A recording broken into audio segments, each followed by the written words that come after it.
center ice. Finally, Van Imp does get it in. Flips it to Gilbert. Knocked down in front by Vadnais. Wound around to O'Reilly. Forecheck by Clark. Schultz breaks it up. Schultz behind the net. Centers. Flat. Tries to Clark. Shot. Oh! Rebound! Score! Bobby Clark scores! Scores the game winner at 12 minutes and 1 second. Well, we want to thank everyone to our inaugural first. Here we go. We want to thank our first inaugural premier podcast of Talking with Cuz. My name's Carl Candello. I'm here in California with my great cousin, my brother from another mother, back in New Jersey. And a little bit of background of us that we have bonded over many years from our love of sports and Flyers hockey that we just showed you that little clip. But we've been talking about sports, our love of sports, be it hockey or baseball. And we've been talking it all the time, but now we're finding out about this new technology that we're finally saying, why don't we do a podcast and be able to bring up, historic events for us in our life that we witnessed. And so I'm going to introduce you to my cousin Vince Ferrari. Hello, cuz 2,600 miles away. 2675 to be exact. There it is. So that particular clip, where were you?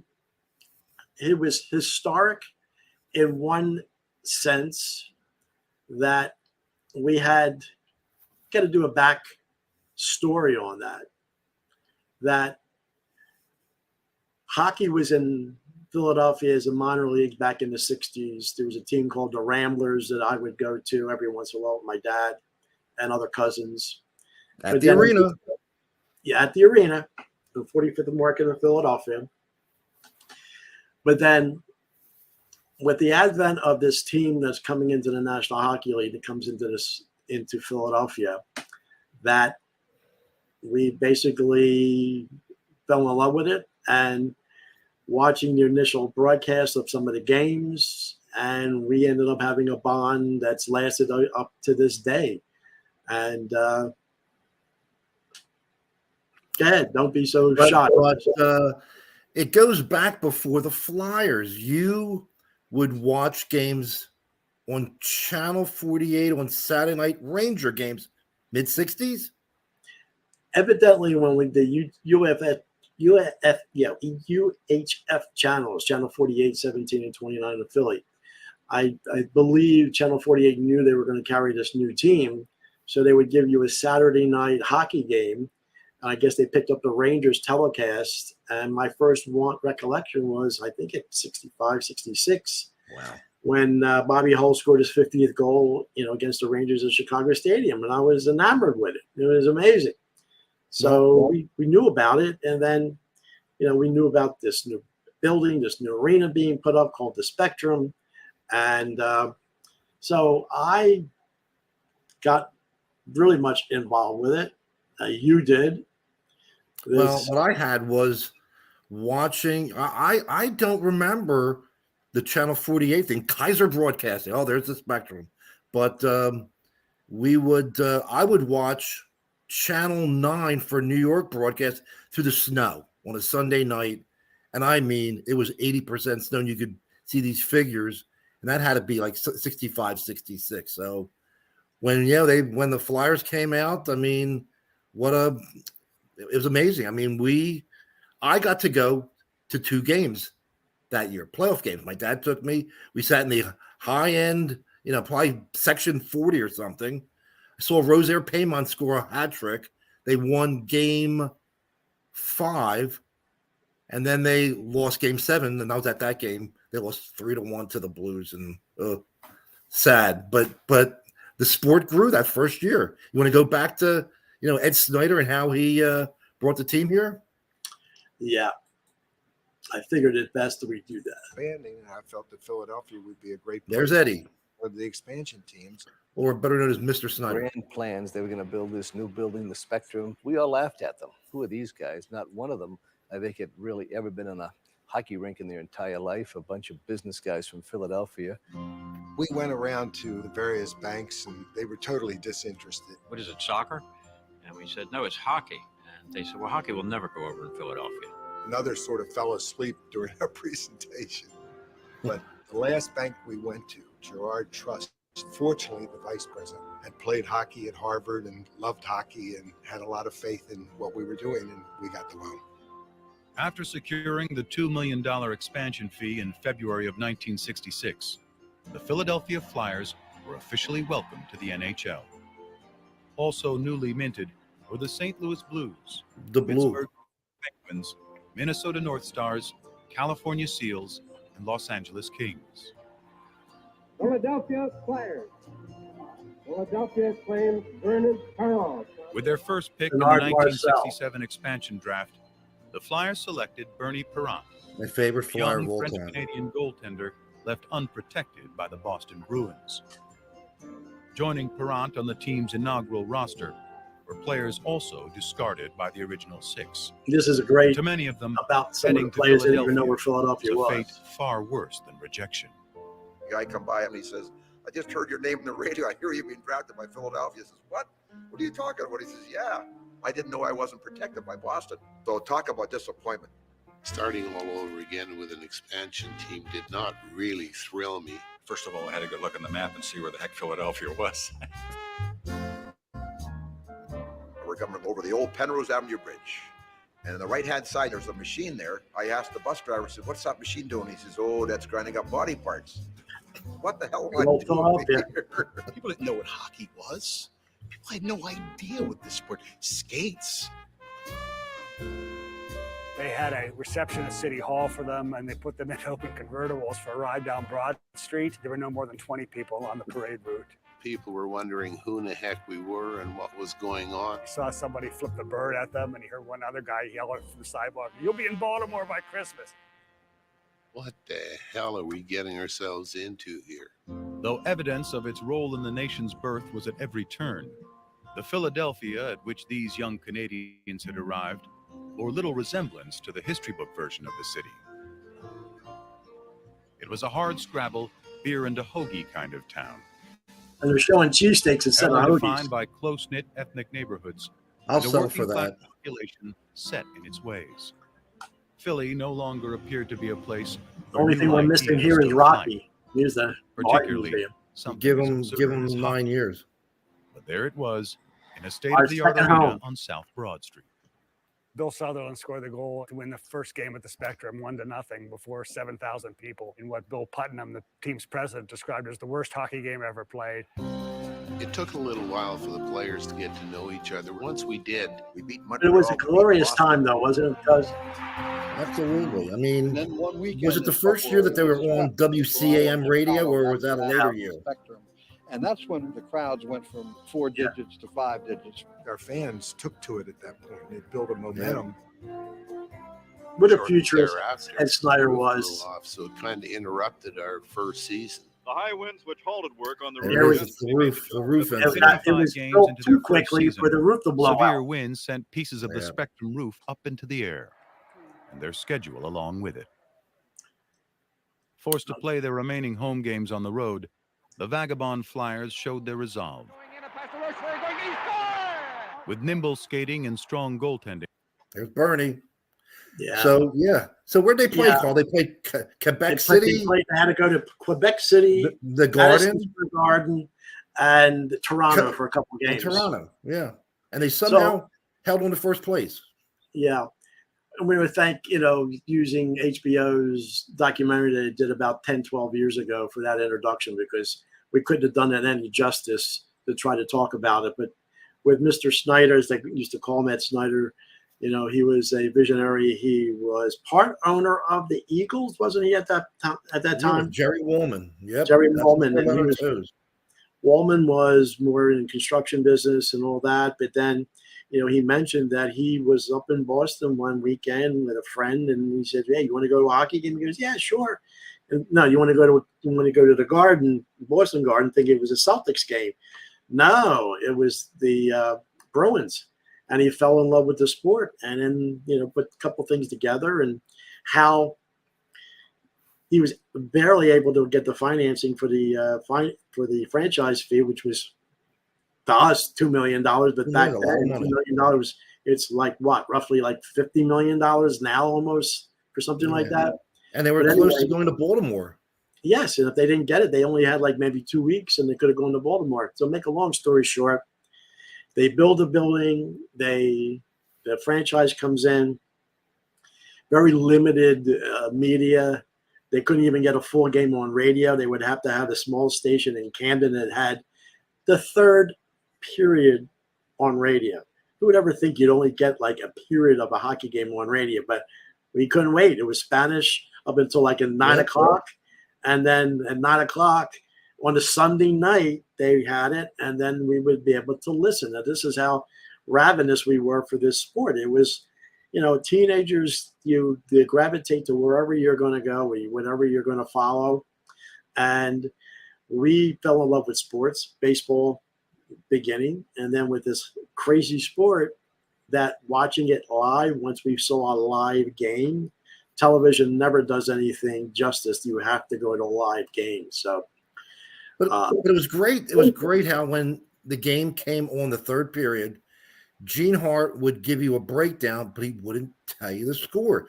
You didn't find the score out until he went through the entire summary of first period, second period, and sometimes, after 2 periods now it's 6-2 Detroit. It's like, oh, great. But that was the best thing. That's all you had, third period.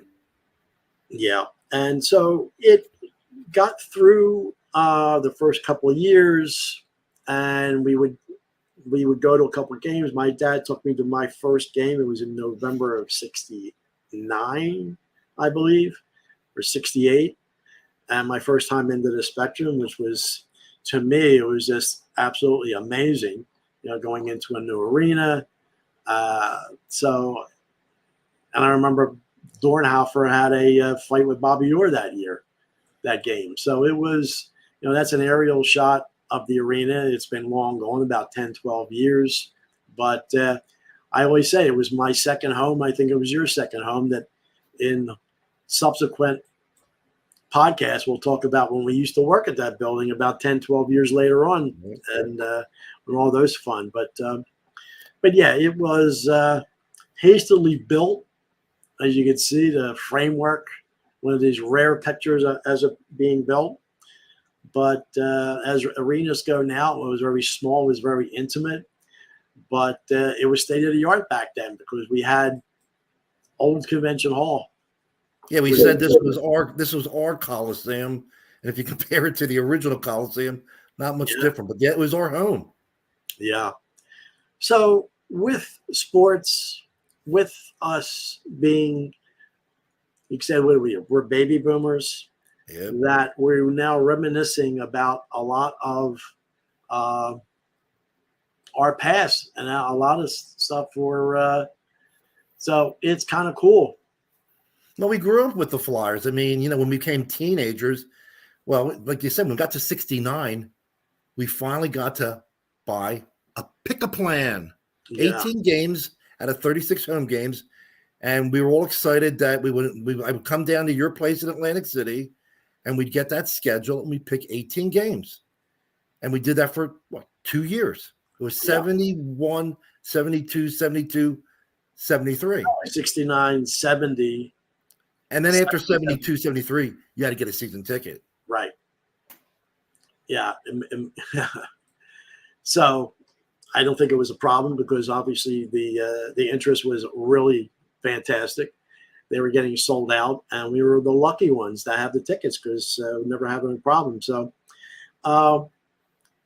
as the team evolved, it was a good skating team, but they were a short team, small skating team, and they would get the kicked out of them by the St. Louis Blues in certain playoff games.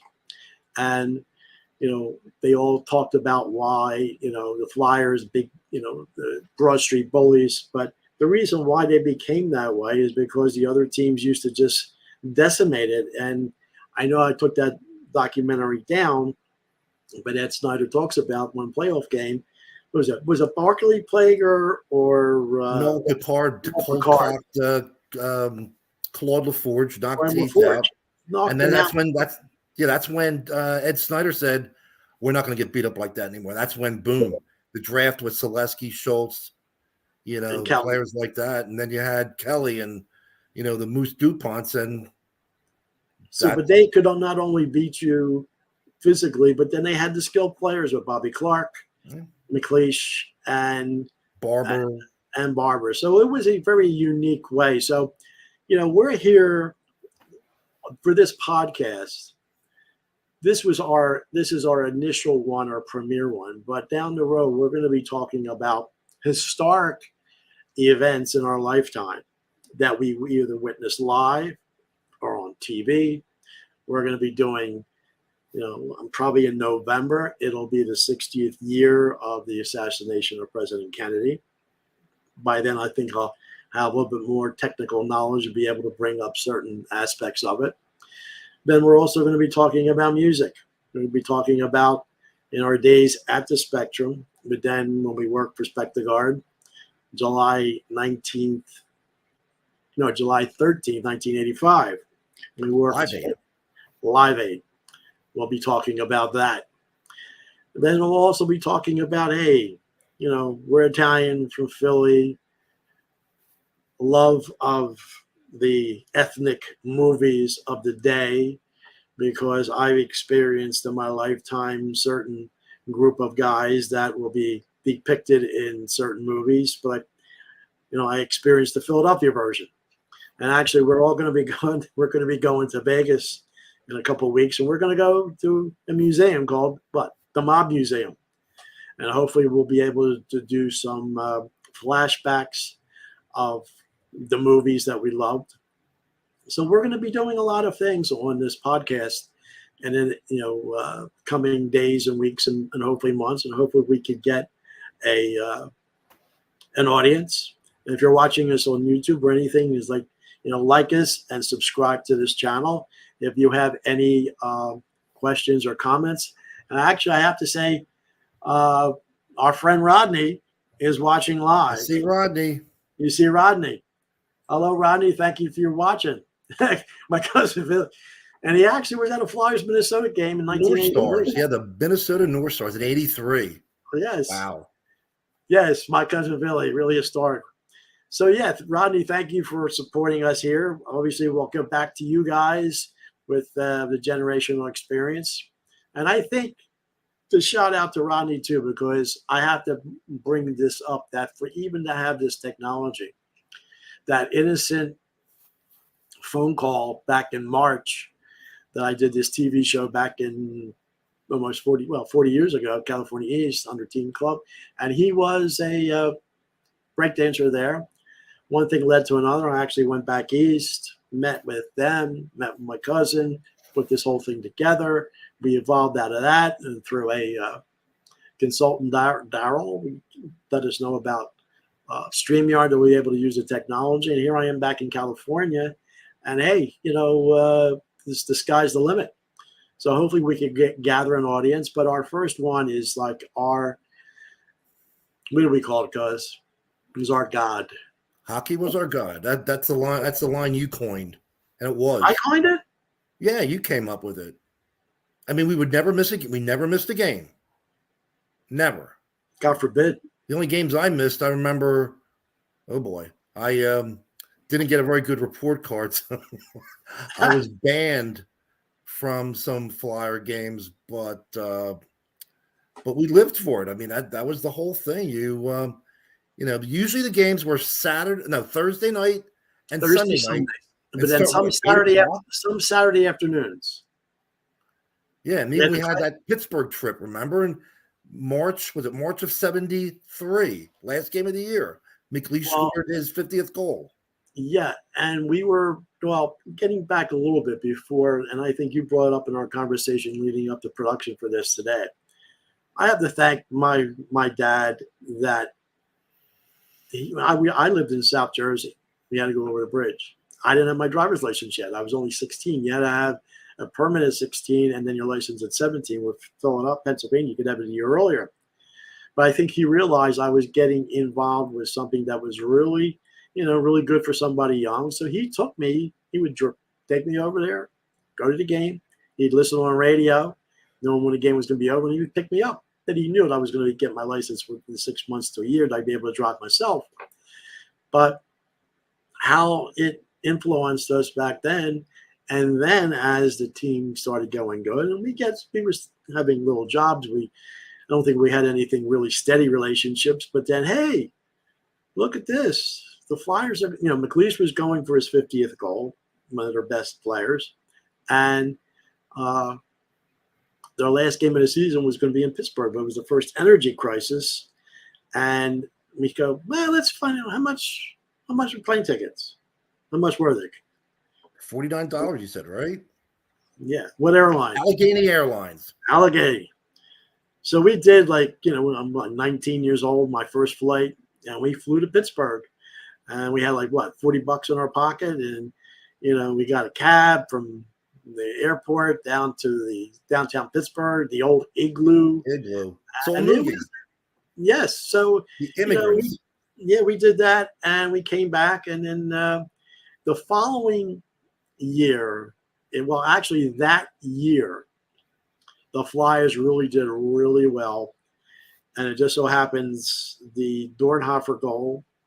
I technically should have that queued up, but I'm not going to try it now. But they beat Minnesota in the semifinals, and they went to Montreal that was the quarterfinals. So I was going to Italy on a trip to Italy that following week. So I have a transistor radio as we're driving up. I know. That's another one. So we're at Kennedy Airport, ready to almost get ready for our flight to Italy. But it was the Flyers' first home game. They split with Montreal 1-1. And I heard that, even Gary Dornhofer, it was like a 20-minute standing ovation, Dorn. Now, you were there, right? Yeah. Well, the first game the Flyers won, the first game won in Montreal, they won in overtime. McLeish scored a goal and it was 5-4. Yep. And they lost the second. And you're right. They got a long standing ovation for game 3. So talk about someone that was that crazy for the sport. Here I am going to Italy. I have a radio. Now, luckily, they were on 1210 at that time, so it was 50,000 watts. And I'm 19, going on 20. There's a lot of nice young ladies that are flirting and talking, whatever. Nah, I had the radio on, trying to listen through the snow, to pick up what was going on, So it shows, and I'm in Italy. There's no internet. There's nothing there. So I'd have to get an American newspaper, whatever it was, that would have a box score. And they go, oh, no, we don't put the sports in there for 2 days later. So I didn't know what happened until 2 days later. And actually, I had to have my parents say, we used to get the bulletin back then, the evening bulletin. And I said, do me a favor, save the sports sections so I could read them when I come home. So I talk about, fans and all that, and the way the technology has changed since then is amazing. But then again, we were at the right place at the right time when they had their absolutely amazing run to win. Well, the good thing was when they wound up going to Ladies and gentlemen, the Flyers are going to the Stanley Cup. The Flyers win the Stanley Cup. The Flyers win the Stanley Cup. The Flyers have won the Stanley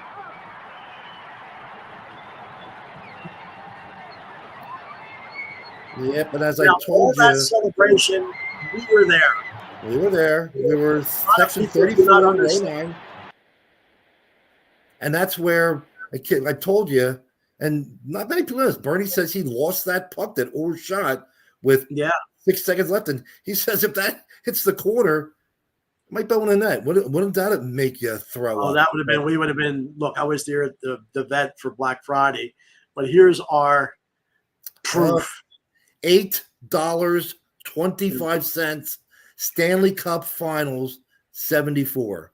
Now, that was the unused ticket for that season. Now, I always win those trivia bets.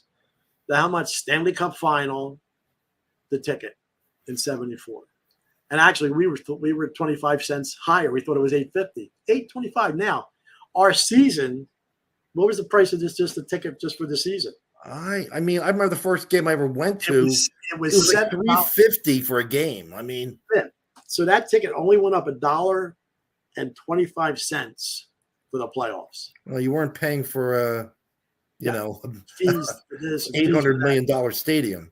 I know. So, but it shows, our dedication. Yeah. And me as a photographer, the following year in 75, I bring my camera. Well, that celebration when they won the cup, I was in college, I was doing communication, and I had my Super 8 because I had film school. I had my Super 8 camera, and I was taking Super 8 film of us going down to the lower level, you running out down the steps, and actually my transition to move out here of all the videotapes transferred to VHS, I could not find it because that would have been invaluable here. But what was the significance of that afternoon? We all went into the evening. Well, first of all, we left the arena, went outside. It was mad. And there were women there was various stages of undress at the corner of Broad and Patterson, but well, that was a street time there. And then at night, what did we do? Well, we went back to my cousins. We walked everywhere. Yeah. We walked back to my cousins, the Vasilis, Carol and Jackie, my Aunt Josie, my Uncle John. And obviously the whole city is celebrating. And I always remember it was a very warm May day. So my cousins, they had the front door open in South Philadelphia, very tight-knit company. And as they were getting closer to winning, my cousin was screaming at the top of her lungs, and some people that were oblivious that it was a hockey game going on for a championship called the police and said, somebody's screaming. And they went to the house and they knocked on the door like, aren't you watching the Flyers? The cop goes, yeah, okay, no problem. So we go, we have dinner. The whole city's crazy. It's amazing. And Carol went with us to where? Where did we go? Back to the Spectrum. Went to the Spectrum and saw the first game ever played by the Philadelphia Wings against the Maryland Arrows. And that's when it was a real man's game. They didn't wear helmets. And it was great. I mean, they got good crowds for the Arrows. And I still remember the players, Carm Collins and John Lloyd, John Grant. The Arrows? That was they were the Wings. You call them the Arrows. They were the Wings. Oh, the Wings, right? The Wings became the Arrows, right? The Wings. No, they were never the Arrows. No. Maryland Arrows. Oh, excuse me. Maryland Arrows. That was their opponent that first night. But that was a great doubleheader. Well, who would have thought? They win the Stanley Cup, and then I got to change over to box lacrosse. And us as sports fanatics for that building, I don't think there's an event that we never saw. We went in there for box lacrosse. We went in there for indoor soccer. We went in there for, obviously, 76ers basketball, college basketball, wrestling. We'll talk about that. The only thing maybe we didn't see was boxing. I never worked a boxing event. No, not at the Spectrum. I saw boxing in Atlantic City, but never there. And I got boxing at the Blue Horizon. But going 1 year later, when the Flyers were just as good, they made this but I, with my camera, and I took this picture, and I finally caught a goal. Now, describe that goal, Ben. Well, it was Game 7. The Flyers had won the first 3 games. They played the first game. Third game they played, they actually beat the Islanders 1-0 at the Island, and then boom, the Islanders won Game 4 at home. And basically they won the next 3 games. Game 7. This is Game 7. Dornhofer from the right wing, obviously, shoots and beats and scores 11 seconds in. And the Flyers went on to win that game. I think it was like 4-1. Always remember the sound of that goal because it has the back. There's that metal spot right like in the middle of the crease in the back of the net that hit it. And then you could see it and you could hear that sound. And then all of those people, you could hear all the people behind the net raise it, and that, raised the level of that too. So, yeah, it's what we talked about this afternoon, that when you look at that picture, you don't have goal lights anymore. Well, you don't have the green and red lights 8 feet up. Yeah, right. You can see the top. You have that horizontal bar. And then I said, what a dope I was. I didn't realize till last year there's no goal judge anymore. No. I mean, that's how the game started. And they can't afford them. They didn't pay for them. They got free tickets. Of course. George Torchiana and Bud Prowl. Oh, God. Were game the first Say year. those names again? George Torchiana and Bud Prowl. George Torchiana. And Dusty Feldbomber and Cy Coco. I mean, what was the announcement at the hockey games before the game? The announcer, public the address? Announcement for fans in case they were worried about something. Hockey pucks, like baseballs. What's that? Frequently leave the playing area if you fit. The announcement, yeah. If you choose to not watch this game, screw yourself. I know. Yeah, yeah, well, yeah, right. No, we don't want to get hit by a puck. We're going to leave. Yeah, really? Come on. So, but there were such good times. I mean, I was like, watch this afternoon. I was checking up on some Flyers stats, and we were talking about the Flyers announcers. And back in '69, somebody had Pat Scheller. Pat Scheller had reffed the year before. He retired and became an announcer in '69, along with Larry Zeidel, who was a Flyer in '69. I mean, the pathway to get from '67 to '73, it wasn't good stuff winning wise, but a lot of interesting stuff. I mean, it was our entertainment. It was like, we would go to school. You were in Temple. I was at Glassboro. We had our part-time jobs. You were at what? I was at Wanamaker's. Summertime I would work with my dad, or a little bit of construction. But then we'd always be geared for sports. Hockey was our main thing. Yeah. But then how it drifted down to how hockey infected the whole Delaware Valley in street hockey leagues, and look what we tried to be. Hold on. I'm the handsome one on the left and the better player. I'll admit. You had aspirations to be a referee. And I was a great referee. Well, it depends on how you define the term. 1978? Probably. Maybe the year before that, Carlucci, because the year after that, wasn't that the year that my team that won the Cherry Hill Aces? Right. I think, yeah. But, yeah, this was at Highland High School. And Blackwood. And the boards, there was no boards. It was just a piece of blacktop, and then it extended about 18 inches up to and it was with a ball. Look at that. There's the old Milex sticks. Oh, my God. Yeah, and our long hair. One is sitting on the – look at that. I look like Keith Hernandez. Between Keith Hernandez and a porn star. But, we thought, well, look, you were a good player, and – and it evolved into, a heck of a,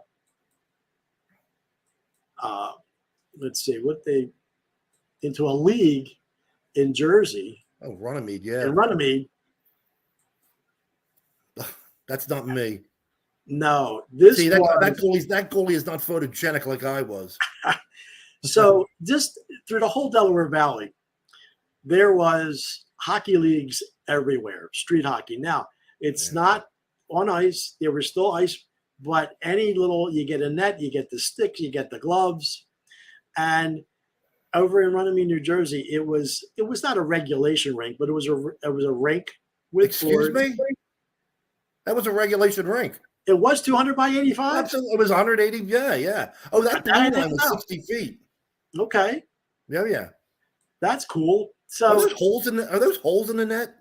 Yeah. Now, I'm the one who ended up talking to the cable people. This was a 1980 championship between Lindenwold and Barrington, and they did this on, the closed circuit, their local channel 2. I really wish I was able to get that. This is even before VCRs. So you seen the different pictures? What the hell is that? Pitt Martin with the 15, the red Yes, helmet? Pitt What the heck Martin. is that? So yeah, this is how it evolved into this It was like league Kazoo. that I became a referee, and a very good one at that. Well, oh God, And that was a championship. Lindenwold won the championship that year. But how could you not have taken pictures of my championship team? I didn't look. I don't know. I don't see anything here. I see these incompetent. We lost like 2 games all year. Hey, I apologize. Did you take pictures of the Lazat brothers? Oh yeah, let me bring that Remember back the up. Lazat brothers? Remember Well- 2 years earlier the Tom Hoffman team that Well, that we was didn't the one play? we're talking about. That was the one Yeah. Lazat brother. Yeah, but we didn't play them. We didn't play the finals because we were scared shitless of the Maple Shade Well, bowlers. yeah. I mean, that one guy looked like Frankenstein's older sister. I mean, I have to say, I was a pretty decent photographer. Like you could actually see the ball, going. They didn't use a puck; they would use the ball. And I'll give you that you're a good photographer. Refereeing, there's a lot. That's the best one. Lazat, Bobby Lazat. Bobby Lazat. Yeah. I tell you what, the best shooter in that league, fortunately, played for our team. Bob Gale, just from 60 from the point. I mean, the ball, ball moves. I mean, I played in. I always tell the defenseman, don't give him 60-foot shots. I'll stop at 20-foot. 60 feet, never liked those. The further out the shot, the more it curves. And but that was fun. Look at that. Oh, handsome. Yeah, that's the best shot I had. That was great. It was just a great place to play. And you had teams what Barrington, Lindenwold, Cherry Hill, Pine Hill, I think. Yeah. I mean, there was like a good number of teams. 8 teams. Kramer. I remember Kramer Hill was the Tom Hoffman League, but yeah, it's our television, the interviewing the game before the game on mobile. Oh, yeah, Buck Owens with they all look like porn stars. Yeah. What a time, I remember we had a postseason award ceremony thing. Oh my God. So I won the goaltending award. I guess you called it Vezina. I look at it and it's something I get tortured to this day. They put Vince Ferrani. And they say, no, this isn't Vince Ferrani. You didn't win that thing. This is for Vince Ferrani. They spelled my last name wrong. You still got it?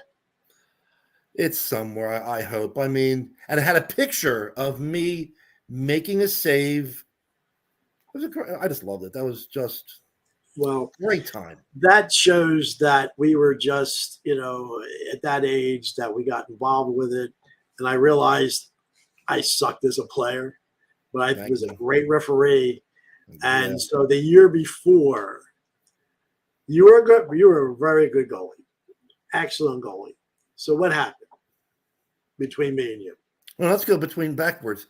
Remember when the Flyers won the cup? You came to where I lived at the playground, and after they won the cup, I think it was the next night you were over, and we were playing, and all the goaltenders were trying to imitate the Bernie toenail save on the Ken Hodge shot with 2 minutes left. I mean, that's all you did. I mean, that's what we did. We just imitation. I'm talking about me being the referee. I'm trying to get off the subject, Paul. You want me to tell you how bad you are?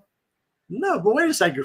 I know nobody's watching, but when they watch this subsequently, he was a very good goalie, and a lot of goalies are very aggressive. But then he started spearing the guy in front of him. I said, I gave you a warning. I said, Ben, stop spearing him. Stop spearing him. I wasn't spearing him in the balls. I mean, come on. You were still okay. Oh, okay. Jeez. So after the third one, I finally called early on you, and then where did you go? Oh my God! Yeah, I was not nice.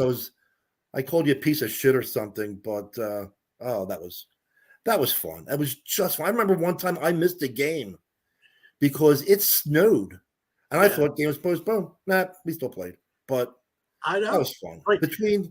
I have a picture of me somewhere in a rain park in a driving rainstorm refereeing as a referee but it was love, and you enjoyed it. You're out there, you're getting with the guys. It's athletic, and some of those guys were amazing. Now Very good players. It's a shame that it did have fighting, and some of the fights got too bad, and then the cops had to get called, and people say, "What happened to that league?" Well, the neighbors, not that they were that close, but they were like, there was too much going on, and they finally closed it down because it got too dangerous for people. And it's funny, the year before, Carl, when our team won, I was the tallest guy on our team. I'm playing goal, and I'd have a 5'6" defenseman start crap with a player who's in front of it because they're in my way. It's like, don't, and I would be there like Ken Dryden with a stick under the chin. But we had just like the Flyers, we had some tough guys, but we had great players. In fact, we cherry-picked the guys from the team I played with at Temple, our rec league there. We had 3 or 4 Italians, and they were all good players. And you mix them with all the guys that we had. I think we only lost 2 games all year. Really good team. Yeah, I think that going back to our love of hockey, you'd come over, we'd go out to the schoolyard, we put the net out there. I wouldn't wear pads, and everybody would be trying to score X number of goals in X number of seconds. I had no pads, and like my brother-in-law, he would get the ball and he'd like golf it up like he was on his team. And from 20 feet, he'd be taking these slap shots at a goalie with no pads. But we love that. Yeah, there's so many ways I could talk about where we're going to go, what we're going to do, but I figured, for some reason it's not cooperating with me right now. But we're at 42 minutes right now.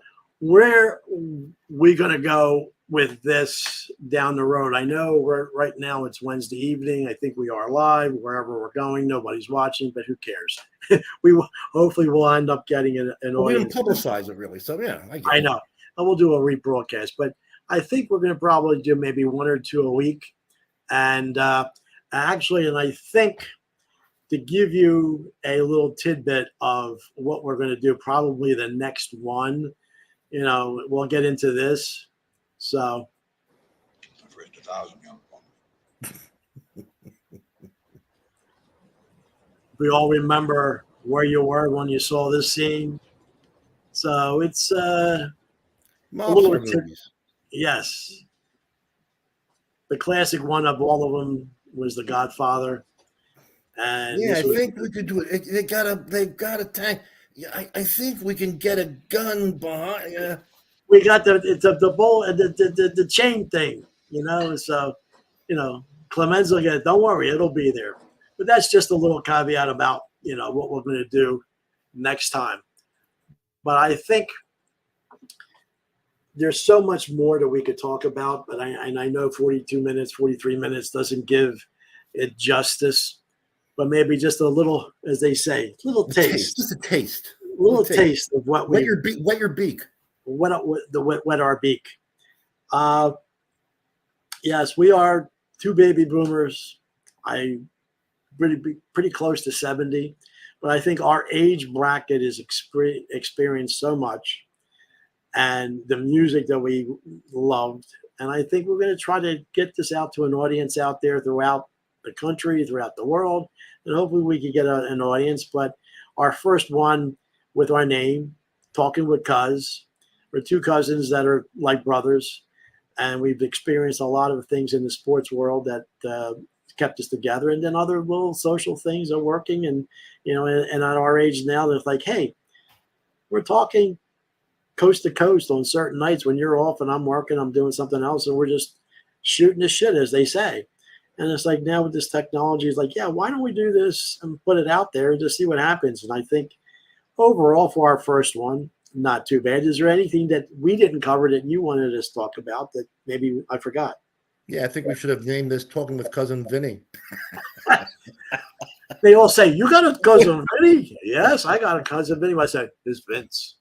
So you know what? We had no idea how much. I mean, I had all these notes, and I think we probably hit a third of the thing. So, it's fun. You find topics like motion sci-fi picture, like that the mobster movies, stadiums, old time stadiums. I mean, I always think a good topic is going to be the Mount Rushmore of greatest athletes for every major city. Yeah. Well, just to give you a little another tidbit about stadiums. Well, what's our favorite from the past? Connie Mack Stadium. There it is. We saw it. There it is. Now, it was taken down. My first time there was in 1962, or I think it was 63. And we are the generation of black and white TV. And then going to a ball game and first time going into a stadium, seeing the red seats, the plush green grass. And as you always say, that I didn't realize until we were analyzing some of these pictures, Connie Mack Stadium had this wall in right field. But as you can see, it's a gray right field up until the scoreboard, and then it's black when you get to the center field outfield. So, and here's another one that. Well, I was going to say, Carl, shame on you for posting a picture with a 4-row with the moved in center field, but I'll let that go. Pity. But then, from Connie Mack, you go to the construction of the vet and the building. And JFK Stadium, to which it was historic in a lot of other ways. But then other subsequent ones will say the history of Philadelphia and what in the foreground, and we could date this by what's not showing. In the foreground, wait a second. I mean, that's Vet Stadium right there. I mean, like behind, what's not showing yet at all. Oh, 95? You got it. Yeah. So 95, if you see, people that have subsequently watched this down. That would be behind JFK Stadium. So that was being started to be built in 1970, 71. So this has to be 68, 69, because the vet's not even halfway up. So that's our second home, that middle building. The vet became, another one that we would go to for many, many other events, baseball, soccer, concerts in there, so truck pulls or the food pulls. Oh my God. Yeah. Yeah. And then before it was even dedicated, we were able to, because the fencing wasn't really that secure, we were able to get in there and see the stadium and how it was. So it's, down the road, we'll be talking about a lot of things for the Philadelphia area, Cherry Hill Arena, places like that, old convention hall in Philadelphia, the Polish. Yeah. So, Philly announcers, sports announcers. Well, yeah, actually, somebody was on there about Les Kiter talking. Ringtail howitzers. Yes, and I put down the bomb scare. You thought that was channel no, that was still on channel 6. It's right before the UHF channels came on. And it's another trivia question. He went to Hawaii, afterwards. But then what prominent Philly announcer started his minor league career in Hawaii? I'm not going to say, was it Harry Callis? Yeah. He did a couple seasons, the Hawaiian Islanders, then went to the Houston Astros. And the owner, I think, they ended up going to, why he came to Philly. Bill Giles. Bill Giles, yeah. And so that's how that goes. So down the road, we'll be doing history of announcers, stadiums, arenas, because at one time, I could just see by the dasher boards, the angle of the seats and lighting, where you were, the organ player, or the stadiums, and classic stadiums, and then that one. I still think that's an iconic picture. Before it was retrofitted, that's got to be like early. This is the 60. Look at that. Look how short the left field porch is. Yes, no screen. Yeah, that Yankee Stadium. with Then it's 60,000. 920 feet to left center field. I mean, that's the beauty of those stadiums. But Yeah. then everybody's saying the GOAT, the best of all, greatest of all time. And that's the This is spectrum without a number third level. Yeah, this is number one and number two. If anybody doesn't know who they are, it's Will Chamberlain and Bill Russell. Their first year at the Spectrum. Look how clean the Spectrum looks, before the third level. So anyway, subsequent ones, we'll be talking about all this. Concerts there, 72 when the Stones were there with Stevie Wonder opening up. And one final one that goes way back. Oh, good Lord. Yeah. Army-Navy game. John F. Yeah. Kennedy. Wow. Well, yeah, it was the year before he was assassinated, and it was called Municipal Stadium at that point. And it was named after him after his death. So, And they'd get 105,000 people there. 102. And the Thrill Show would be there. Yeah, the Thrill Show. And a trivia there that we're going to do one on the Beatles, because obviously the Beatles, and you can see my little poster with the Beatles behind me, Beatles 65, that they played Convention Hall in September 2nd of 64, 12,000 people. When they toured, they didn't come in 65, they came in Philadelphia in 66, August 16th. They played at JFK. Guess how many people they had? 12,000. 20. But the Oh, promoter, that's what you said. That's what you said. They all he wanted to do was sell 20. You have a stadium that seats 100,000 people. Now, we realized they weren't drawing like they were in 65. Even the second Beatles at Shea Stadium only drew like little, right around 48, 49, 50,000 rather than the 55. But that's all I'm going to sell, 20,000. Okay. Wow. Not a problem. Now there was a problem. So, and then sayings. We got a problem. So, saying some mob movies and other movies, and then science fiction movies. I like to go 2001, 2010, the ending of 2010. So, in closing, my cuz, anything else to say? Anything else we didn't bring up? As far as I know, we used the Flyers as our first one, as our first love, our first God. And not first God. We all know who our God is. I'm not trying to be a John Lennon now. Can you imagine him in the first one? That guy thinks, Flyers were his God. Take him off the air. He was blasting us. Yeah. They're already going to get rid of me in my first one. That was a mistake. I didn't mean that. I mean, this was a lot of fun. We talk about sports and life, and now's the first time you put it into a podcast. And hopefully it'll be interesting. Some people find it interesting and can join in, but it's not us trying to just talk about things we like. We don't talk about things that other people might reminisce about or want to talk hopefully about. We could find an audience. We thank Rodney for watching and mentioning it. I'm glad he does, and we'll go back on his podcast soon. So in closing, cuz, what do you think? Not bad for the first one, because what I have to put up 23 years. Oh, good Lord. 23 years earlier. Actually, it's the top right-hand corner. I don't think I downloaded it. That's you and Eugene Levy. Yeah. There was a thing called Sportsmax in 2000. And my dear friend Anthony and I were involved with it. It was in Voorhees. It was way before YouTube and Facebook. And they actually paid us. And we talked sports for 2 hours on a Saturday and a Sunday. It was a lot of fun. And we got paid $1 million. We got paid $18. How much did we get paid to do 1540 AM in Vineland? Remember that? You were there. No. It was 1360 in oh yeah, we did it was Vineland. No, it was 12. It's 92.1 in Vineland. It's an FM station. No, you were at the one in the AM station with Anthony at 1360. Yeah. We made $10 an hour there, didn't we? Oh yeah, a lot of money. Or did we pay? No, it's free. I don't know. You had to pay. No, you had to pay for that. You had to pay for Yeah, you got to pay for Anthony, I got it.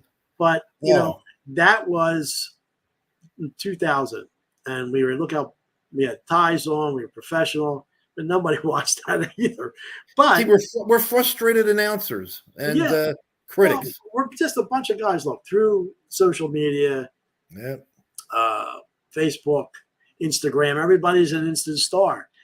But we're at a little different age, and hopefully we can get an audience and have some other ones, and people can let us know how you feel, and move on from there. So, anything closing remarks, my cuz? I'm good. I think we accomplished a lot for the first go round, and hopefully we'll get better as we do it and get some people who watch. Yeah, it's fun that we got our little bit of our logos and our let's see, get our logo back. Had to have the graphic artist do our logo and our intro and our outro, because we gave him just a general idea, and he liked it. Yeah. So we good? Very nice. We're good. All right, guys, and we thank anybody who will watch this subsequently on a repeat, as we'll probably try to reschedule this over the weekend, that we could have some people watch. And then maybe Monday, right? Maybe the monster Monday, thing. Tuesday. Yeah, Monday we could maybe do a pre-production, and maybe Tuesday night we could do it, and we'll go from there. So in closing, for Talking with Cuz Premier Podcast, myself, Carl Candela, coming from California, my cousin Vince Ferrari coming from Mount Laurel, New Jersey, which is now almost 11 o'clock at night. We say goodbye till next time.